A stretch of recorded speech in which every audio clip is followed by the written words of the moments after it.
Hi guys, in today's episode of Taylor Talks Trades, we're speaking to Dale from Atkinson Building Services. He's explaining to us about the dynamics of working with his dad and running a business with him, and he's also telling us about how he puts a big emphasis on customer service. I hope you enjoy. Dale, welcome on. I'll start where I always start. How did you get into trades? So bit of a different journey for me, probably compared to some other trades business owners.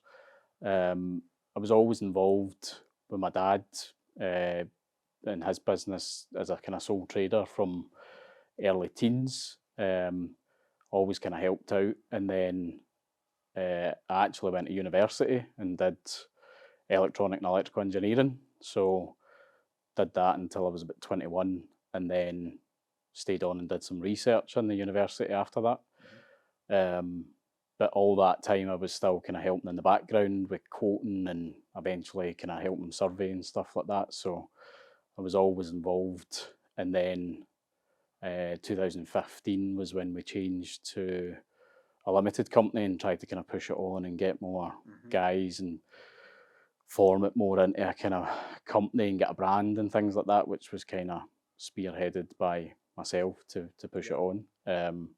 So I've been on the tools when I was younger, and always used to work between the break and the summer during university. So probably done a couple of years on the tools. But like summer holidays and that, would you like your dad say, right, you're coming out for a few shifts, or would you be like, I want to come out? Or I used to want to go, as a young guy, a young lad, you're kind of like want to see what the tools are and get involved, get hands on. And latterly, like between, because it's the break in summer during uni is about 3 months, right. So you actually get like a good 3 months run to then, and he was sad every time I was going back to uni because he's then losing like a good labourer, a good helper sort of thing. So that gave me a lot of experience of how things were done. And then as I say, there was that kind of transition where I maybe wasn't on the tools, but I was helping in the background, pricing and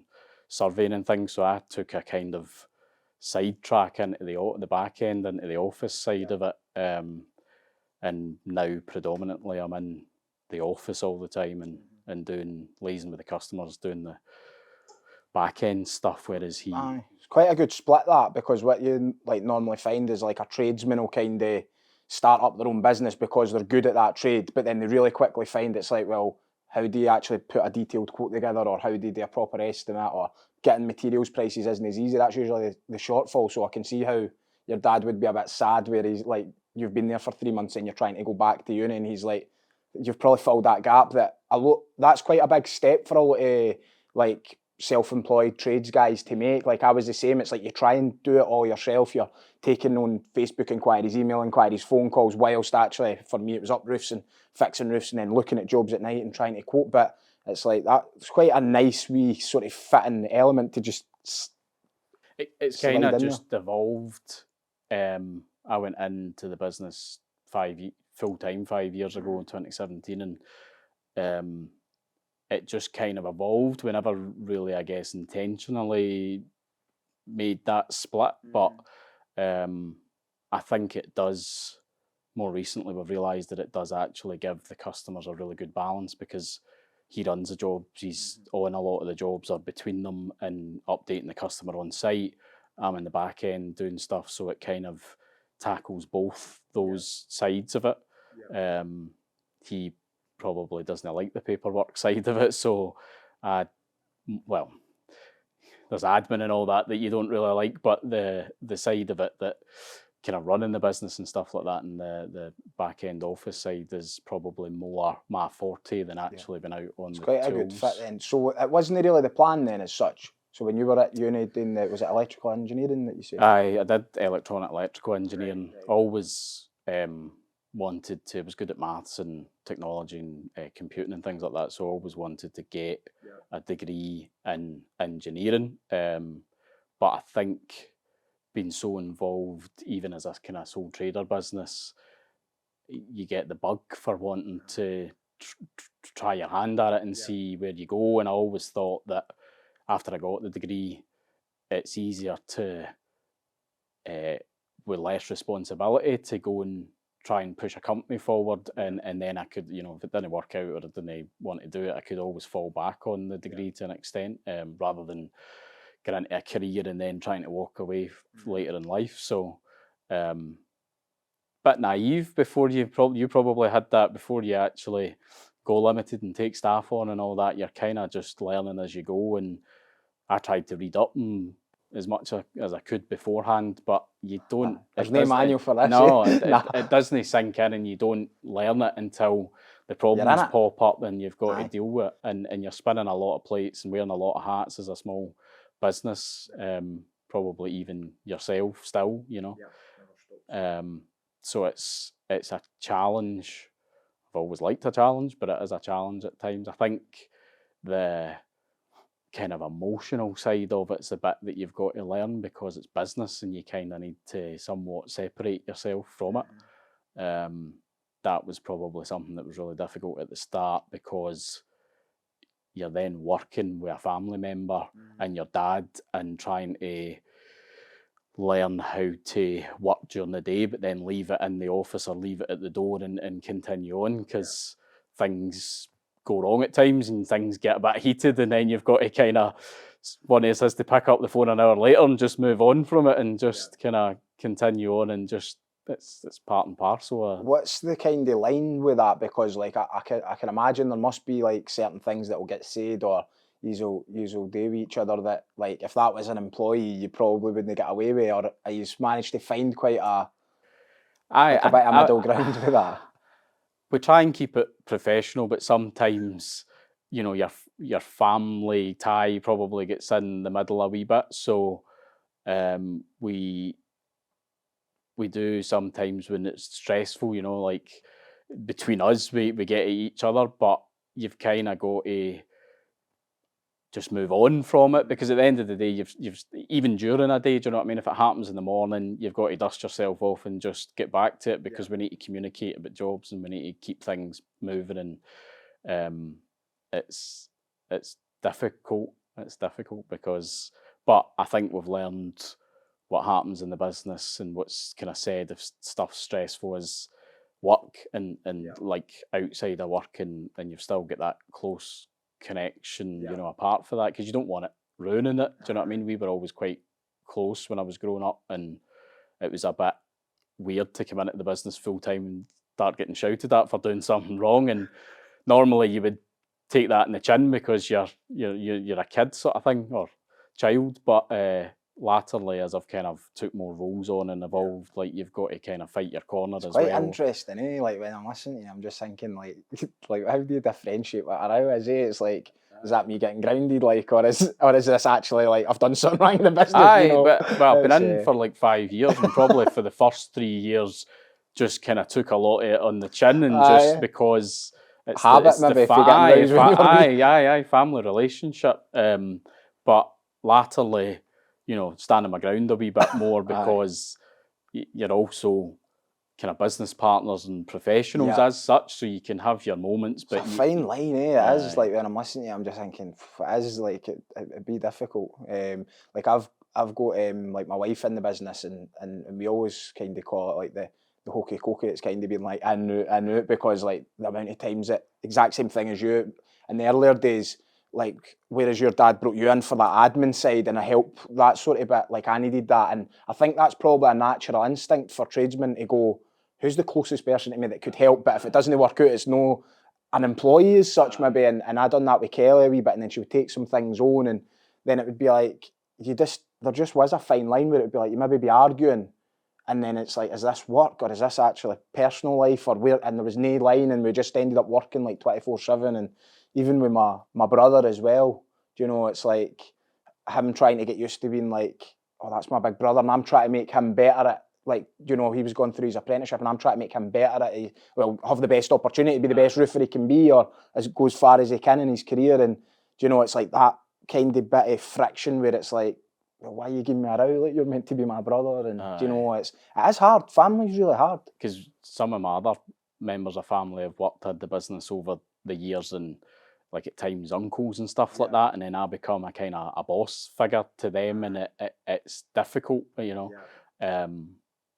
But you've probably learned with Kelly, like you somehow find a balance with it where business is business, and you can kind of separate that, and then know that you're not dragging that into personal as well, because it can cause a lot of friction, because there's a lot of stress at times in running a business, and it's just kind of to be expected. Like, even if a business is running well, you know, and you're really busy, that can then bring its own stresses. I always call it good problems as well. Do you know, you've got bad problems and good problems, and usually I would say the bad problems is, the good problems has been maybe too busy, and then you're like, right, we've got too much work, and we need to get more a team or something. But the bad problems usually no enough work, and then you're like, oh, we've got too many guys, and it's like it's kind of can be a chicken and egg scenario.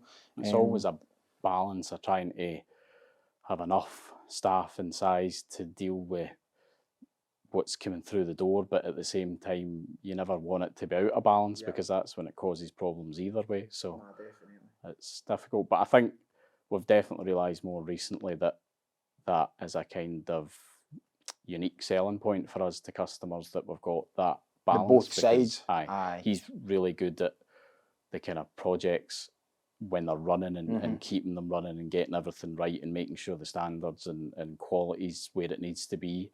And I do the kind of back end project management and liaising with the customers, and trying to be as detailed in quotes and things as possible, so that they get a really good service. It's good that you've said as well, like you enjoy that bit. Like most, like when I was on the tools and sort of little like self-employed sort of one-man band, if you like, it was like I probably more enjoyed doing the actual job than going and quoting or whatever. I always liked people, so I liked meeting people, but I didn't like writing the quotes up or typing the quotes up and stuff like that. So it's like, it's when you find people who enjoy doing that, that's what I've found with maybe like delegating to a point. It's like, find somebody who actually likes it, rather than you doing it through gritted teeth and it's not as good. So it's probably quite a good sign for your customers. Like if you actually like dealing with them and you want to put all the quote together for them, and that's a bit you like, then that's half the battle actually. So it's one of the hardest things to get. It's like, and even still in this day and age, like to try and get a company first of all to come out and quote you, or see the job, then actually get back to you with a quote that's written and detailed and actually has a price on it and what's going to be happening. It's like it's not as easy as people think. No, so that is quite a good.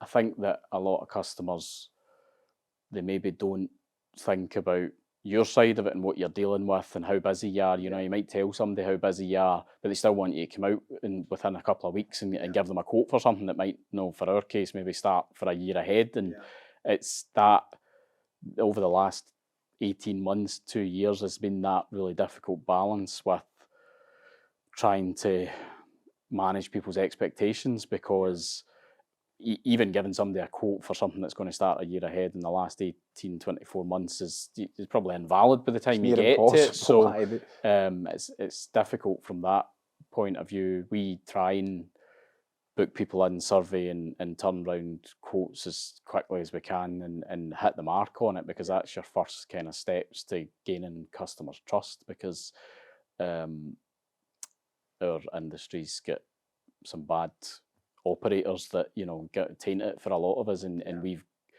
got a kind of uphill battle to climb to get people to trust you in the first instance. Like, you know that you'll deliver, we know that we'll deliver, but it's trying to get that across to the customer.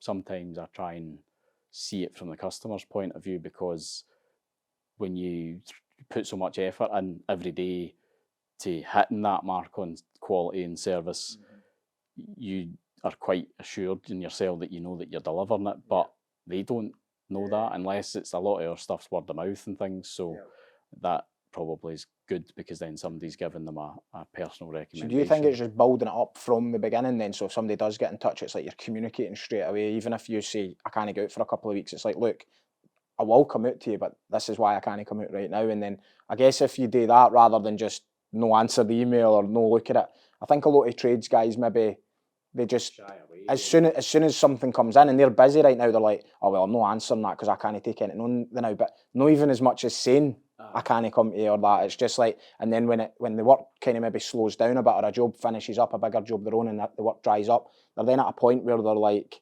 they're now like, right, now I'm going to phone that person. It's like, no, that's long gone. That you can't do that. You've got to communicate with people, really. We were a bit like that at the start, because it's that kind of seesaw where you know that your work's maybe going down because you've not chased the sales as much, and then you swing towards sales and win more jobs and get them in, but then you end up having to swing back to operations to try and plan them and organise them, and it's trying to spin all the plates at the same time to keep that even keel, so that you're keeping your eye on the ball for stuff that's 6 months, for us maybe 6 months down the line, and give that as much attention as you can, as well as all your current customers and things that are running. So it's until you step back and look at it that way, as you say, you're, well, I've got a job running now, I need to phone that, and I need to organise that, and I need to get materials, but you don't always think about, well, actually I need to reply to that customer to set up a survey in a couple of weeks to then start pricing it, so that, months down the line that's ready to go. Yeah. So it's kind of learning. It's good that you've got that balance between you and your dad as well, because it's like that's multiplied so much and intensified if he's actually physically on the tools doing a job, in order to try and come out of that and then come out again to look at like, oh, we actually need work in 6 months' time. It's not easy to look forward like that when you're actually so stuck in the day-to-day. And the start of this year we were really, really busy, and even for me it was really difficult we had so much running operations wise, it was really difficult to have that like bigger view. And I think, as I say, customers don't always, you say you're busy, but they don't always get what that means. You're working 6, sometimes 7 days a week to try and keep. I think as well, like in the nicest possible way to any customer, like they probably didn't really care. No, because they're just like, well, what can you actually do for me? Because I'm, and as far as they're concerned, they're like, well, you've got a website there or a Facebook or whatever way these leads are coming in, and it's like, you're asking me to phone you, so I'm phoning you. So like, you just deal with it. And they're entitled to that, and that's we try and treat it that way. Do you know what I mean? Treat everybody individually and try and give them as much attention. It's a real battle, because like during that time, like you could be running X amount of jobs, or you could have a big job on without, and you want to give that all your focus, and it is just trying to find that balance. It's, I guess, even 5 years ago when you first started, but even now, and probably in 5 years' time, it's always like you've never got as many departments as you would want. You've never got quite the next person that they'll just solely deal with that bit. It seems like from my experience, you're always still kind of spinning plates, and you're trying to, like, we've got it to a point now where we've kind of got the separate departments, and it does become a bit easier. But then your volume goes up to then maintain that, and then it's still spread quite thin. I think it's not an easy thing, the trades, the organising it and what goes on behind the scenes that probably nobody sees as where a lot of it is. There's a lot that, if a job goes perfect for us and no hiccups and materials turn up and everything's getting done like clockwork, the customer probably won't maybe appreciate how much actually goes in the background to make all that happen, because it's not easy, especially like with a lot of our stuff, it's multi-trade, so you're trying to organise different trades in about each other to follow in, all the timings and schedule, and need to make sure somebody's hitting the mark and being ready for the next person, and they're not getting in each other's way. And it's a challenge, but it makes a big difference at the end when you've delivered it and the customer's happy and they're glad that they chose you to do the job, sort of thing. That's where you get satisfaction of delivering on the mark and getting quality and service that you're aiming for. See, in terms of the branding side of things, so like I see, like you've got your pickup truck with the day, looks amazing, and your vans and stuff's all branded and it looks good, and I'm quite big on that as well. I believe in that it should look that way. Was there a battle with your dad about that? Because I know my dad was like, why are you getting sign writing done? And I was just like, because that's what you do. And he's like, nah, you just keep the vans white, and then like you can just snip about and do what you want. And I'm like, no, things are moving on a wee bit. I think there was a definite thing at the start about that, and I was thinking back about this the other day, that before I came on board full time, the thing that was really getting to my dad was people phoning during the day while he was trying to work and trying to, you know, take notes and organise that and then get back to them, and the kind of admin side of that. So the brand was part of changing it from Brian to, you know, Atkinson Building Services, so that people, because when you probably had it as well, when you're a sole trader, it's your number that goes about as people pass it about, and people then phone you. And there was a transition where even though we had the brand, people were still phoning him, and he would then pass it on to me.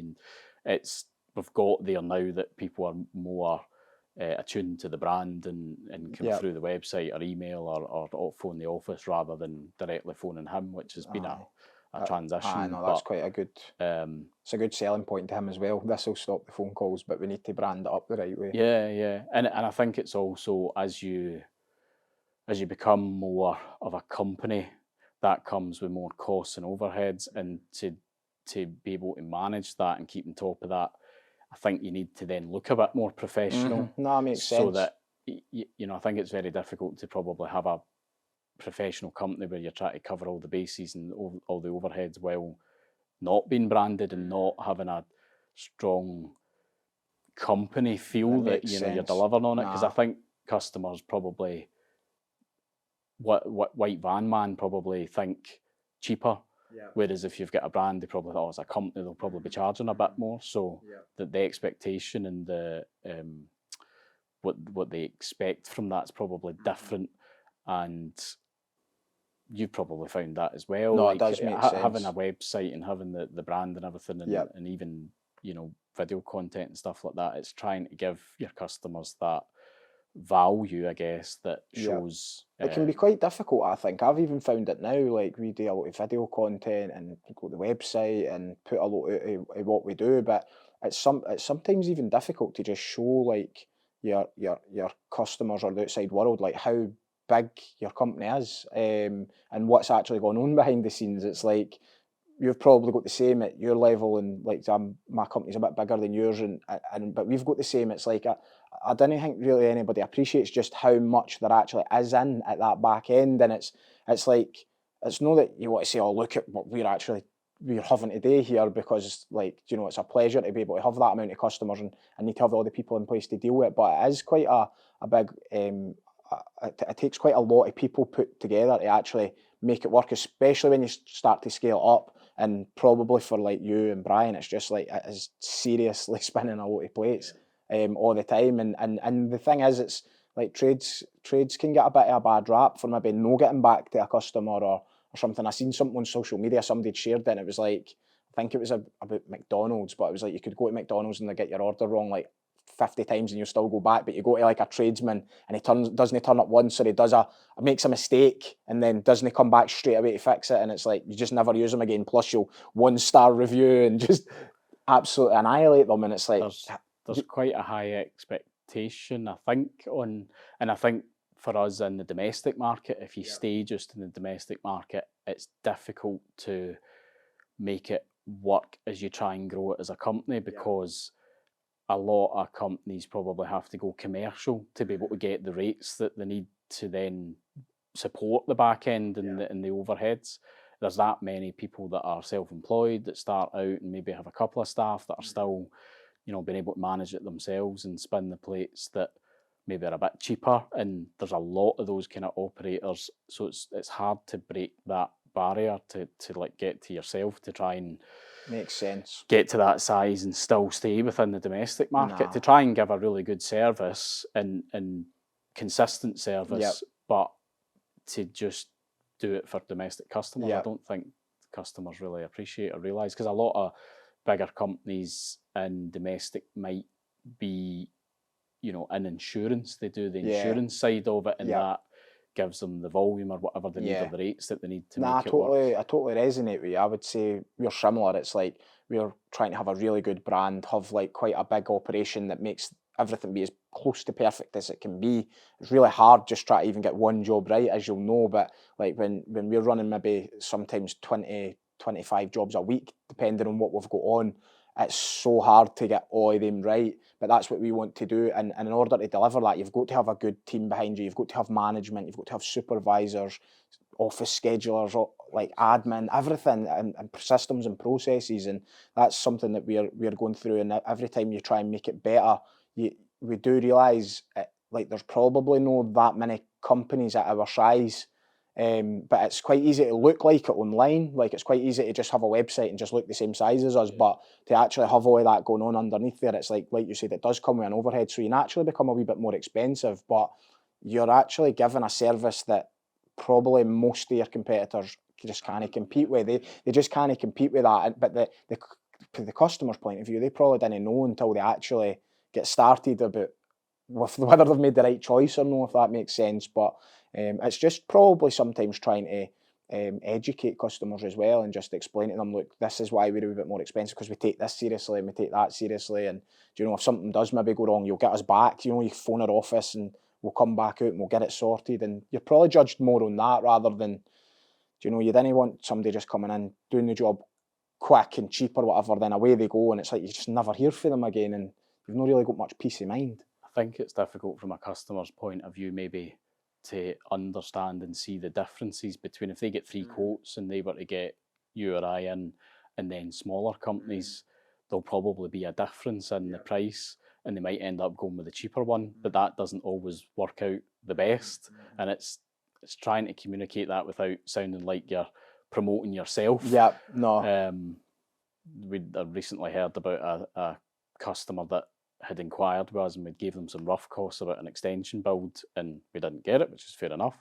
But they've used another cheaper contractor, and it's turned into a nightmare. And that frustrates me, but for them and for their point of view, because they are hoping that picking that person or that company, that it will still run as smooth. And it is hard. Like, that's the thing. It's hard. I think even like if somebody goes with yourself or the highest end of the market or whatever you want to look at it, like there'll still be problems. So I think what a customer needs to understand and try and get to is, like, whoever you choose will probably not get it perfect. So when it goes wrong, which it often does in the trades, who do you want to be on your side? Somebody who really has got a good operation and a good setup there to deal with a problem if it does come up, or somebody that just can't. Because and this isn't anything against like these smaller trades guys, because absolutely, like they're just doing what me and you's probably both done before, and they're spinning plates and they're trying to make things work. But it's just kind of trying to show the customer the different levels of it, and it's like. And even to get on these sort of smaller trades guys' side, if you choose them, we'll work with them, because you're going to be the project manager here. Like, they're not going to project manage it because they're not charging you for a project management cost. So work with these smaller trades guys and understand that, look, you might need to chase them a few times. You might need to say to them, did you remember to order the materials? Like, that's part of the journey, because if you're choosing the cheaper option, that stuff's not just going to be a given. And I think that's the... And I think customers don't always, for our side of things, for multi-trade, don't always understand how difficult it is to try and organise multiple trades. And if they take it upon themselves to organise a plasterer, an electrician, and they've picked their joiners, then it can take like double the length of time to get the job done, because if you don't know the plasterer and you're just a customer, then you can't always get it to work and flow. It's a one-off job rather than you're kind of giving your subcontractor team like trades a bit of work, so they maybe favour you a wee bit and do you a favour and go, oh, we'll get in there. Like, you're maybe a day ahead, you can then get that person to come in early or something. Yeah. And that's the benefit that we bring, as well as obviously knowing roughly when they'll need to be booked in 2-3 weeks ahead and things like that. So there's a lot in some of these multi-trade projects that I don't think customers always, because what we find is the bigger projects, a homeowner, a customer will probably only ever do it once in their life, a big extension or something like that. They, unless they move and do it again, they're only going to take that journey once maybe. So they don't have a previous, and it's very hard for somebody to choose a company and then it's not something that reoccurs next year and they say, right, we'll try somebody different. It's like you're only getting one shot. There's only one shot at it. And sometimes we've been brought in partway through a project that's been started and abandoned. Well, the contractor or trades have been kicked off it because they've not been doing things right, and it's scary sometimes, the corners that get cut and things like that. So there's a lot out there that's maybe not getting done right, and we try and do everything right all the time, that especially in terms of like builds and structural safety and all that. But there's a lot that goes on out there that would give you nightmares. I can imagine. So I've seen some of it as well. It's probably trying to convey that to the customer in some way. Same thing with you guys with roofs and it's a one-off really. There is elements where you might be repairing an older roof and it might need ongoing maintenance, but generally speaking, you try to do something that then gives that person peace of mind for the next 10 years. Like, we always try and do an option that's like, look, we could fix it for a lot less right now, but then you're going to have problems over the next 10 years. It's like, if we can try and get you to a place where you're either replacing the roof or replacing part of it that's going to make it, last longer, then to us it's more peace of mind, and we'd rather try and give something that we can put a guarantee on, is usually what we try and do if we can. Sometimes customers will try and bend you a wee bit to say, well, I'd rather you did this, and if they really instruct us to do it, we will always try and help the customer out because they're always right. But it's just, we try and give them advice about, well, if we can give you something that we can guarantee, then we didn't need to come back and we didn't need to have a conversation later on about, well, it's still leaking, but you did this or you did that. It's like the repairs work can be quite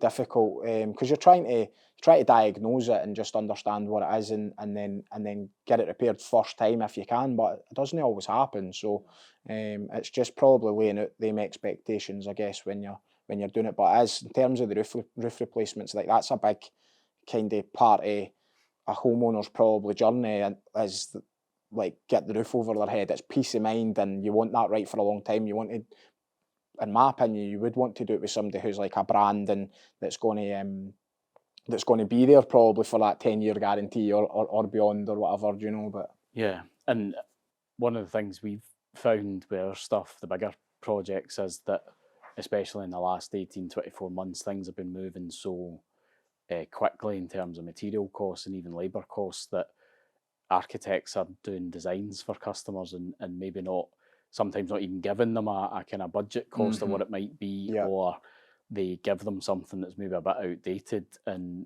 then they get to the point where their plans are finalised, and then they approach builders, and then they realise that the project's over scope in terms of what they were really looking to spend. So for customers that are recommended to us and we get in at the start, at the start stages of thinking, initial stages of thinking of the design, and then instructing an architect, we try and work throughout that process until the plans are finalised to give some direction on costs, because that's, customers don't, even 2 years ago, a lot of customers don't know costs of what a build would be, or if they change, if they put a big opening in a wall and put steel in, is what's the difference between a 3 metre opening and a 4.5 metre opening? Well, it makes the steel much more complex and it adds a lot of cost. So do you really want an opening that size? Do you need it that size? Could you make it smaller, save a bit of budget, put it into something else in the project? So it's good like to have that advice.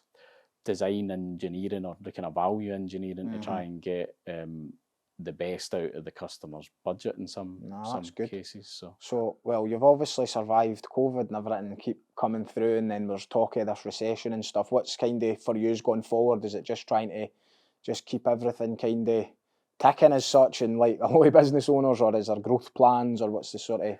I think we would ideally be looking to grow. I think there's a lot going on in the world now. There's a lot of talk of recession and downturns and things. I think for us, the interest rates going up for remortgaging and borrowing and things will stop a lot of homeowners from borrowing to do extensions and bigger projects and things. So I think it'll calm the market a lot.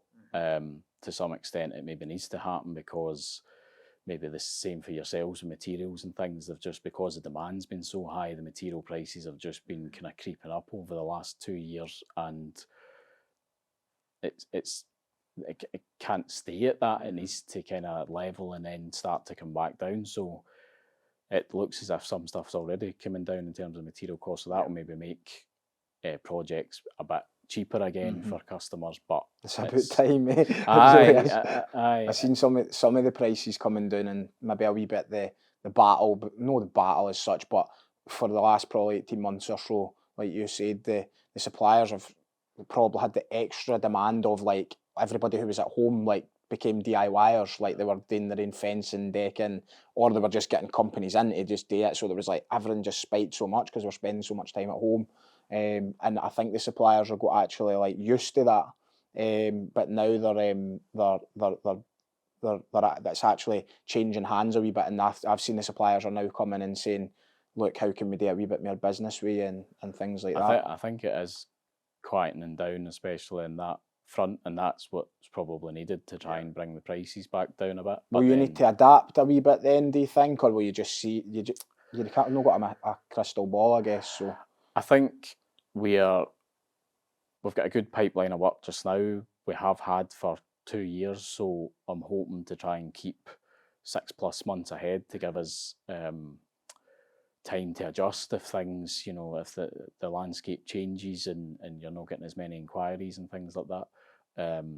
It's probably been, you've probably found it as well, that the leads have all been coming to us pretty much like trades for the last, you've not been going searching for them as much because it's been busy and there's been a lot of people looking to get stuff done. So the volume of demand's been high. So it's going to probably go back to where it was before, maybe lower than that. So we'll need to kind of adapt to that. But a lot of our customers are kind of middle market. So hoping to still do some kind of good builds and projects over the next year or so and just see where it goes really. That's good. Thanks for that, mate. And just keep pushing on with it. Thank you. Thank you.